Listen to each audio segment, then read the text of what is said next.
قل بفضل الله وبرحمته فبذلك فليفرحوا هو خير مما يجمعون. To this blessed afternoon, Alhamdulillah, Shaykh Aslam gave us the opportunity to be a part of the manifestation of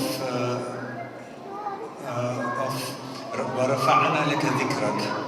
Allah subhanahu wa ta'ala, He is the one who raises the remembrance of the Prophet ﷺ, and we have the honor to be a part of this. Alhamdulillah for this ni'mah, Alhamdulillah for this happiness. And it's not easy to speak in the presence of our teachers. Some weeks ago I've been asked who was my first teacher in Syria, and I answered straight away, Shaykh Aslam. Nobody knows this. And it's not easy to speak after Shaykh Yahya Rhodus, one of the people who teach before they speak. Alhamdulillah for this blessing to see people like this.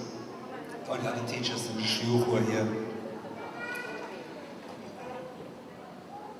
When we read about the very last days in the life of the Prophet ﷺ on this earth, on this material world, there was one situation when the Prophet ﷺ wasn't able anymore to come out to the mosque and lead the prayer. And the Sahaba was standing there praying, and Sayyidina Abu Bakr was leading this congregation's prayer. And then the Prophet ﷺ, he lifted the curtain of the house of Sayyidah Aisha, and he looked at them. And they say that in his face was happiness.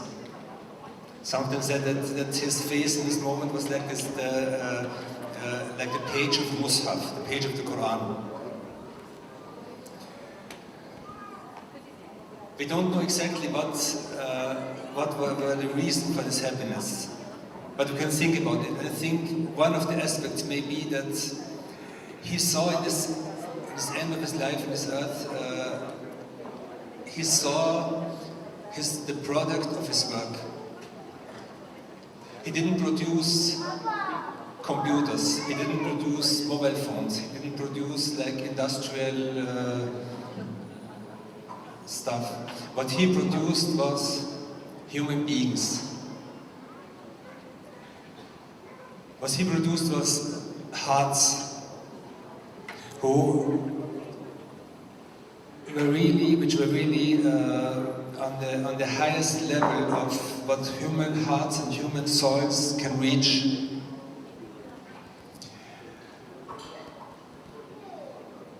What he saw probably was a manifestation of Muhammad Rasulullah والذين معه الشداء والكفار رحماء بينهم تراهم ركعا سجدا يبتغون فضلا من الله ورضوانا سماهم في وجوههم من اثر السجود الى اخر الايه. Just read the English translation. This English is not so strong. Muhammad is the messenger of Allah, and those with them are forceful against the disbelievers. And I will explain one of the meanings of this what it means to be forceful against the disbelievers. Merciful against themselves. You see them bowing, prostrating, seeking bounty from Allah and His pleasure. Their mark is on their faces from the trace of prostration. There's one riwayah of, they say that Imam Hassan al-Basri rahimahullah, he said that Muhammad Rasulullah and those with them, it's Sayyidina Abu Bakr.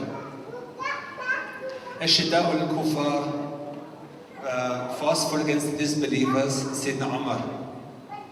Ruhama bainahum, Sayyidina Uthman. Tarahum ruk'an sujada, Sayyidina Ali. Seeking bounty from Allah and His pleasure, the Ashar al-Mubashirin bil-Jannah. People were promised the paradise. And the marks in their faces were a trace of probation, the rest of the Sahaba. When we think about the Sahaba, if we take the first two, we take Sayyidina Abu Bakr and Sayyidina Umar, we see like two completely different personalities. Completely, if we think about Sayyidina Abu Bakr, we see like wisdom, yaqeen, sidq. And when we think about Sayyidina Umar, we think about quwwah, about courage and power and things like this. So what's important here is to say that the Prophet ﷺ, he did not make like standardized persons. He didn't make like the standard Muslim. He didn't educate people to be like in one standard. But what he did is he brought the people to life. He brought hearts to life. He brought our souls to life. He brought this gathering to life, and so on. This kind of life, يا أيها الذين آمنوا استجيبوا لله ولرسوله إذا دعاكم لما يحييكم. O you who believe, respond to Allah and the messenger if they call you to what brings you life. This kind of life is a life which is connected to the one who will never die. And as long as our life is connected to the everlasting, then we'll be in a process of transformation to the better. And if we lose this connection, we will live in a situation of dying every day, dying every week, dying every month. And this is the life of the people who deny the everlasting. The concepts of life of the disbelievers who don't believe in the connection to Allah subhanahu wa ta'ala. Their conception of life is a life of being connected to faniyat, to things which don't last. So one of the meanings of Ashida al-Kufar, forceful against the disbelievers, means to stand firm against their offers. It doesn't mean to be violent in a kind of emotional agitation or something. It means to stand firm against everything which they offer us. And they offer us, in every moment, they offer us ideas of life, like life of consuming. So I think it's from a quote from a film where it said, we buy things which we don't need, with money which we don't have, to impress people which we don't like.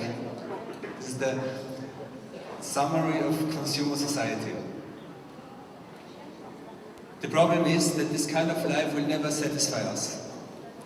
Then we can seek life in relationships, in relying on people, and we will be disappointed after a very short time because we see that all the people are weak and as weak as we are, and so on and so on. We can look for life and pleasures in dirt, in these things, in this kind of things, and looking for life in the things, looking for life in films, looking for life in empty stories is dangerous because it will waste our time and it leads to nothing. Our hearts are like receivers. As a TV set, for example, is a receiver. A TV set is nothing else than a receiver, and we tune it to certain frequencies. And we have like a lot of channels, and we can choose between them. Our heart is the same. It's a receiver, and we can tune it to a frequency which we want. We can tune it to empty stories, we can tune it to films, to people that don't mean anything for us, or we can tune it to the best of stories. We can tune it to the best of news, or to the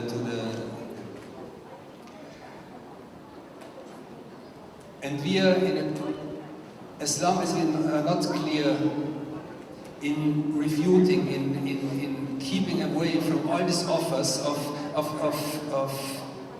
lies, of wrong life, then we are in a danger. Habib Muhammad said that,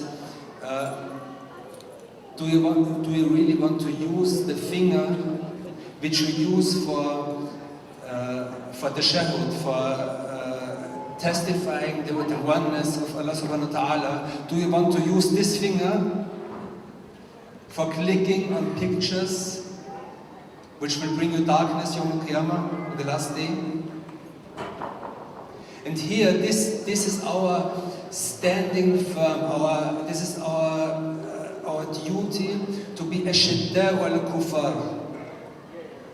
Keep this finger clear. Keep this finger clean. Keep these eyes clean. Keep this tongue clean.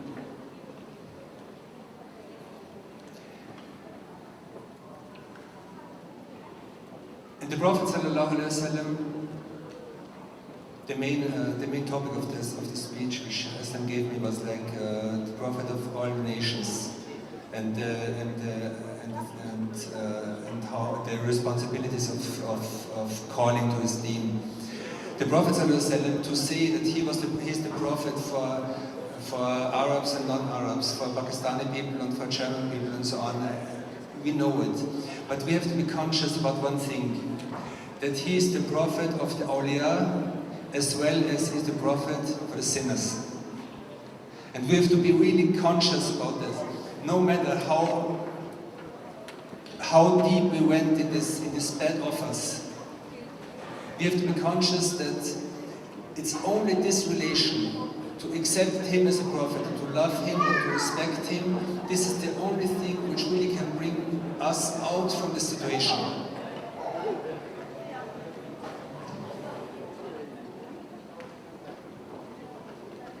And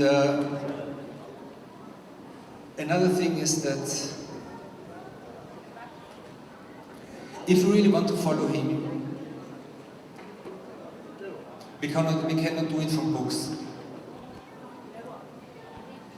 We can imagine the Ummah from the day of the Prophet until now as a huge caravan. And the people, generation for generation, like rows, one behind each other. So now we are in the last row, the last generation from this time.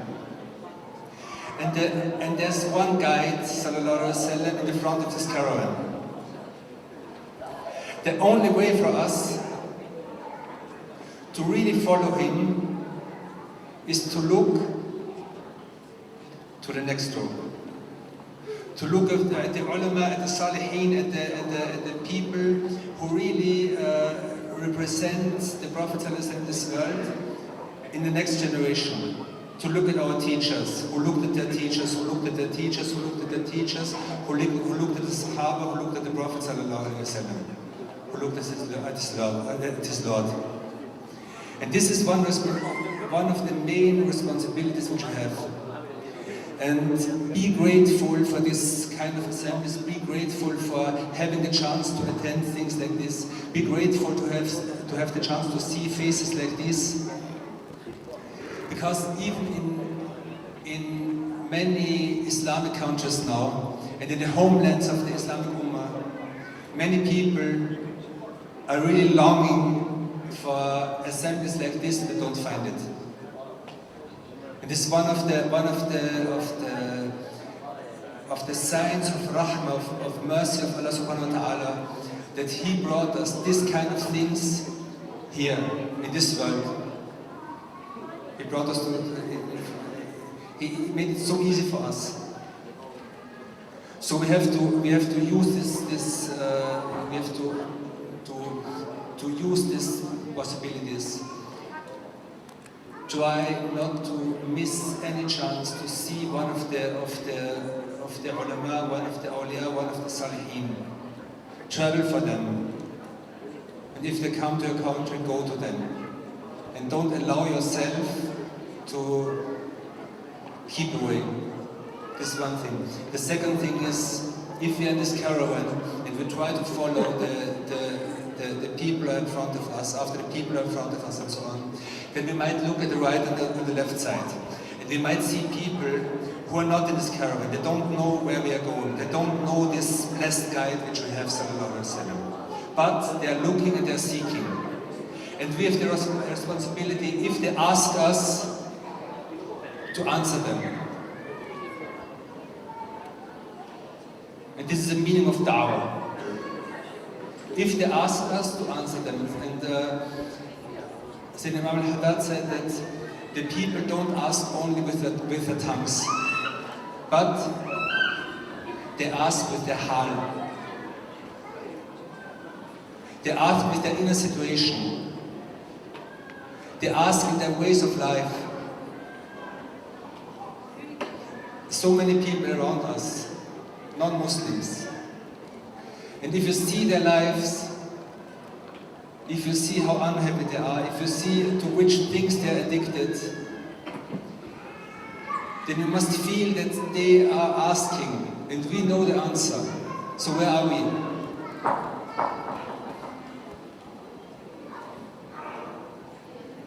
Inshallah, Allah subhanahu wa ta'ala should make this assembly to a light in the darkness of this world, inshallah.